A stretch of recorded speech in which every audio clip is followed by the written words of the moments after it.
जय हिंद दोस्तों। आज मैं एक नया वीडियो लेकर आ रहा हूँ।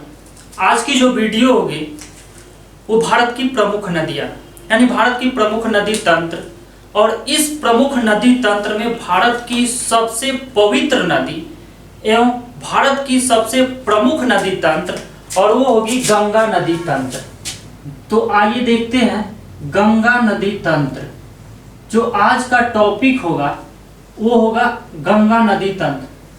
गंगा नदी तंत्र चूंकि बहुत बड़ी नदी तंत्र है, इसलिए हम इस वीडियो को आज लेकर आ रहे हैं, और ये किसी भी एग्जाम के दृष्टिकोण से बहुत ही महत्वपूर्ण नदी है। तो आइए शुरू करते हैं गंगा नदी तंत्र। गंगा की नदी तंत्र में कितनी गंगा की सहायक नदियां हैं और गंगा नदी तंत्र कितनी लंबी है और कैसे गंगा नदी तंत्र भारत में प्रवाहित होती है, तो इन सभी को देखते हुए आज हम देखते हैं गंगा नदी तंत्र के बारे में। दोस्तों, गंगा नदी तंत्र, गंगा नदी का उद्गम उत्तराखंड के गंगोत्री हिमनद से होता है। यदि हम बात करें गंगा नदी की, तो गंगा नदी का उद्गम उत्तराखंड के गंगोत्री हिमनद से होता है, और यह नदी जब गंगोत्री हिमनद से निकलती है, जब यह नदी गंगोत्री हिमनद से निकलती है तब यह भागीरथी के नाम से जानी जाती है। जब यह गंगोत्री हिमनद से निकलती है तब यह भागीरथी के नाम से जानी जाती है, और यह भागीरथी के नाम से बहते हुए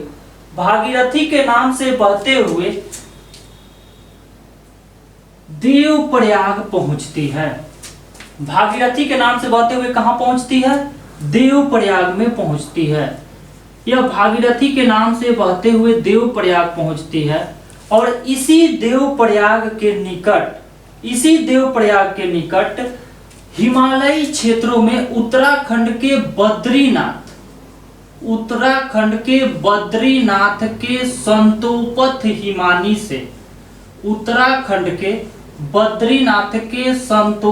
हिमानी से एक नदी आती है और आकर के देवप्रयाग में भागीरथी की सहायक बन जाती है।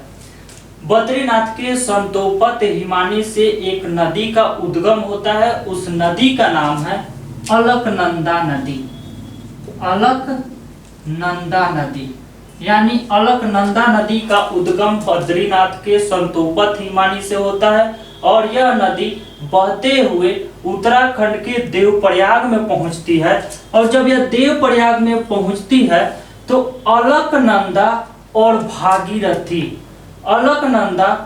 भागीरथी इन दोनों नदियों के संगम पर देवप्रयाग शहर स्थित है, और यहीं से भागीरथी का नाम गंगा पड़ता है। और यह गंगा नदी गंगा के नाम से बहते हुए भारत के 5 राज्यों से होते हुए जाकर के बंगाल की खाड़ी में गिर जाती है। भारत के 5 राज्य कौन कौन से? तो सबसे पहले हमने देखा उत्तराखंड, यानी उत्तराखंड के बाद उत्तर प्रदेश के बाद बिहार के बाद पश्चिम बंगाल, बिहार के बाद झारखंड, और झारखंड के बाद पश्चिम बंगाल, और पश्चिम बंगाल से होते हुए जाकर के बंगाल की खाड़ी में गिर जाती है। इससे पहले जब उत्तराखंड के क्षेत्रों में भागीरथी नदी और अलकनंदा नदी प्रवाहित होती है, उस समय अलकनंदा नदी की कुछ प्रमुख सहायक नदियां हैं जिनसे प्रश्न पूछ लिए जाते हैं। यदि हम बात करें, सबसे पहली अलकनंदा नदी की सहायक नदी होती है धौली गंगा अलकनंदा नदी की सहायक नदी है, जो आकर के विष्णुप्रयाग में अलकनंदा की सहायक बनती है। यानी धौली गंगा नदी हिमालय के पर्वतीय क्षेत्रों से निकलती है और आकर के अलकनंदा नदी की सहायक बन जाती है। जहां पर धौली गंगा नदी आपस में मिलती है, धौली गंगा नदी और अलकनंदा नदी आपस में मिलती है, उस जगह का नाम है विष्णुप्रयाग।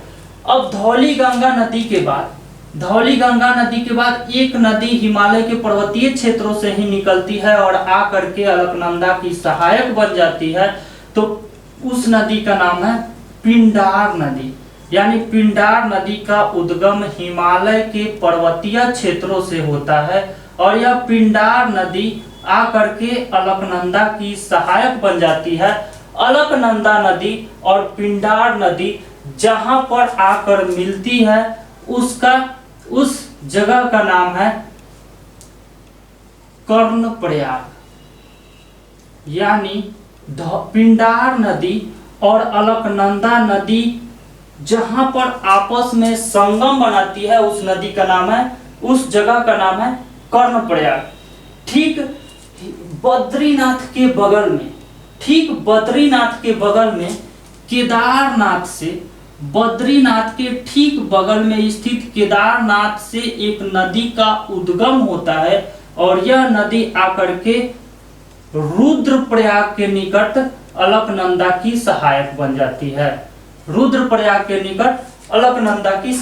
जाती है। तो जो केदारनाथ के निकट से नदी निकलती है इस नदी का नाम होता है मंदाकिनी नदी। यानी अगर हम कहें मंदाकिनी नदी और अलकनंदा नदी आकर के रुद्रप्रयाग के निकट आपस में संगम बनाती है। यहाँ से दोस्तों एक हम टेबल बना दे रहे हैं जिसके माध्यम से जितनी भी भारत की प्रमुख सहायक नदियां हैं, जितनी भी अलकनंदा की प्रमुख सहायक नदियां उनको याद रखने के लिए, जैसे यदि हम कहें कि अलकनंदा प्लस पिंडार नदी, ये दोनों नदियां आपस में कहां संगम बनाती है? तो अलकनंदा प्लस पिंडार नदी। तो अलकनंदा ये नदी है, ये पिंडार नदी है और इनका संगम कहां होता है? कर्णप्रयाग के निकट। तो अलकनंदा और पिंडार नदी आपस में कर्णप्रयाग के निकट सहायक बनती है। फिर अगर हम बात करें अलकनंदा और मंदाकिनी नदी का मिलन कहाँ होता है? तो अलकनंदा प्लस मंदाकिनी का मिलन रुद्रप्रयाग के निकट होता है। यानी कि ये दोनों नदियां आपस में संगम कहाँ बनाती हैं? अलकनंदा और मंदाकिनी नदी आपस में कहां पर मिलती है? रुद्रप्रयाग के निकट मिलती है। अगर हम कहें धौली गंगा और अलकनंदा कहां पर मिलती है? तो विष्णुप्रयाग के निकट। यानी धौली गंगा और अलकनंदा नदी विष्णुप्रयाग के निकट आकर के सहायक बनती है। तो अलकनंदा प्लस धौली गंगा, यानी अगर हम बात करें अलकनंदा और धौली गंगा की, तो अलकनंदा नदी और धौली गंगा नदी आकर के सहायक बन जाती है और उस जगह का नाम है विष्णुप्रयाग। अगर हम बात करें अलकनंदा की, तो अलकनंदा प्लस भागीरथी, यानी अलकनंदा और भागीरथी नदी, ये दोनों ही नदियां, अलकनंदा और भागीरथी, ये दोनों ही नदियां आकर के देवप्रयाग के निकट संगम बनाती हैं। चलिए एक बार फिर से देख लेते हैं ऊपर से दोस्तों कैसे कैसे प्रश्न पूछे जाते हैं आपके एग्जाम में। तो देखिए सबसे पहला प्रश्न ये पूछा जाता है गंगा नदी का उद्गम कहां से होता है? तो गंगा नदी का उद्गम उत्तराखंड के गंगोत्री हिमनद से होता है। गंगा नदी जहां से निकलती है सर्वप्रथम किस नाम से जानी जाती है? तो गंगा नदी जहां से निकलती है सर्वप्रथम भागीरथी के नाम से जानी जाती है और भागीरथी के नाम से बहते हुए कहां पहुंचती है? देवप्रयाग में। तो अलकनंदा नदी जो बद्रीनाथ के संतोपत हिमानी से निकलती है, तो अलकनंदा नदी और भागीरथी नदी का संगम कहां पर बनता है? सबसे ज्यादा प्रश्न पूछा जाने वाला, कोई भी एग्जाम हो, कोई भी वनडे एग्जाम हो, सबसे ज्यादा अगर प्रश्न पूछे जाते हो तो पूछा जाता है अलकनंदा नदी और भागीरथी नदी का मिलन कहां पर होता है? तो अलकनंदा नदी और भागीरथी नदी का मिलन देवप्रयाग के निकट होता है और यहीं से गंगा नदी का नाम गंगा पड़ता है। अगर हम बात करें भागीरथी नदी की, तो भागीरथी नदी जब बहते हुए उत्तराखंड के टिहरी में पहुंचती है, जब भागीरथी नदी पहुंचते हुए उत्तराखंड के टिहरी में पहुंचती है, भागीरथी नदी जब बहते हुए उत्तराखंड के कहां पहुंचती है, टिहरी में, तो उत्तराखंड के टिहरी जिले में एक नदी आती है जो हिमालय के पर्वतीय क्षेत्रों से, उत्तराखंड के हिमालय के पर्वतीय क्षेत्रों से निकलती है। इस नदी का नाम है भिलांगना नदी। इस नदी का नाम है भिलांगना नदी। और ये भिलांगना नदी और भागीरथी नदी, भिलांगना नदी और भागीरथी नदी के संगम पर उत्तराखंड में टिहरी के निकट एक बांध परियोजना बनाई गई है जो भागीरथी नदी पर स्थित है। उस बांध परियोजना का नाम है टिहरी बांध परियोजना।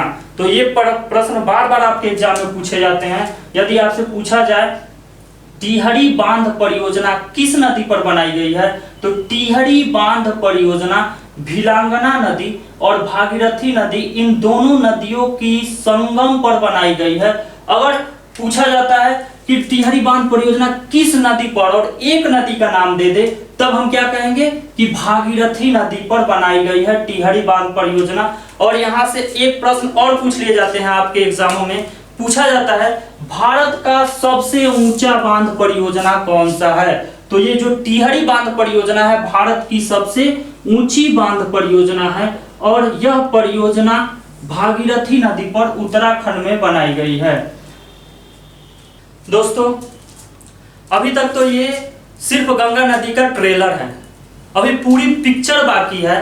और जब अगला वीडियो हम लेकर के आएंगे, उस वीडियो में हम दिखाएंगे गंगा नदी की प्रमुख सहायक नदियों को और गंगा नदी की कितनी सहायक नदियां हैं, गंगा नदी की दाएं किनारे से मिलने वाली सहायक नदियां कितनी हैं, बाएं किनारे से मिलने वाली सहायक नदियां कितनी हैं। और वो वीडियो बहुत ही दमदार होगा, देखना ना भूलेंगे, क्योंकि उस वीडियो में एक ऐसा ट्रिक होगा जो पूरी गंगा नदी की जितनी भी सहायक नदियां होगी वो एक ट्रिक के माध्यम से कंप्लीट कराया जाएगा।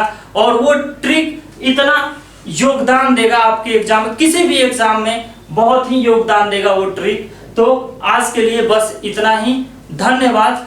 बस इस चैनल में बने रहें और लाइक करें, शेयर करें, सब्सक्राइब करें, ताकि अगला कोई भी वीडियो बने तो आपको नोटिफिकेशन पहुंच जाए।